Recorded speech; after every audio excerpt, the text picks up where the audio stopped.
السلام علیکم ورحمۃ اللہ وبرکاتہ۔ میرے محترم بھائیو دوستو، آج ہمارا ٹاپک یہ ہے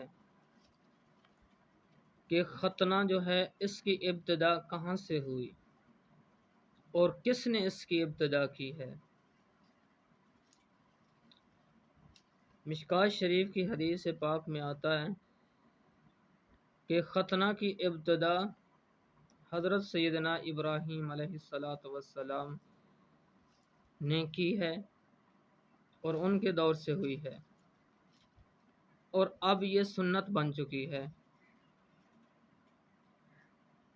حدیث پاک میں آتا ہے کہ وعن ابی ہریرہ رضی اللہ عنہ قال قال رسول اللہ صلی اللہ علیہ وسلم، کہ حضرت ابو ہریرہ رضی اللہ عنہ سے روایت ہے کہ فرمایا نبی کریم صلی اللہ علیہ وسلم نے اختنا ابراہیم النبی، ختنہ کیا ابراہیم علیہ السلام اللہ کے پاک پیغمبر نے، وَهُوَ ابْنُ 80 سَنَةً، اور وہ اس وقت 80 برس کے تھے جس وقت انہوں نے اپنا ختنہ خود کیا، بالقدوم 7 قدوم مقام کے اوپر۔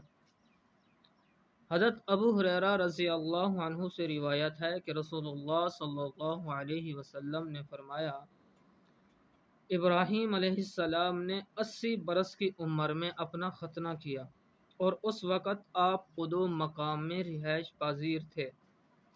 قدوم تیشا کو بھی کہتے ہیں اور ایک جگہ کا نام بھی قدوم ہے۔ حضرت ابراہیم علیہ السلام نے اللہ تعالیٰ کے حکم سے بڑی عمر میں تیشا لے کر مقام قدوم میں اپنا ختنہ خود کر دیا۔ بعض شارحین نے کہا ہے کہ قدوم ہے، اگر مشدد پڑھا جائے قدوم کو تو اس کا مصداق اس مقام کا نام اور جگہ ہے، اور اگر اس میں غیر مشدد پڑھا جائے تو یہ تیشا اور بیت اللہ کو بھی کہتے ہیں۔ بعض نے دونوں اعراب کے ساتھ پڑھا ہے، واللہ اعلم، اور اللہ بہتر جانتے ہیں۔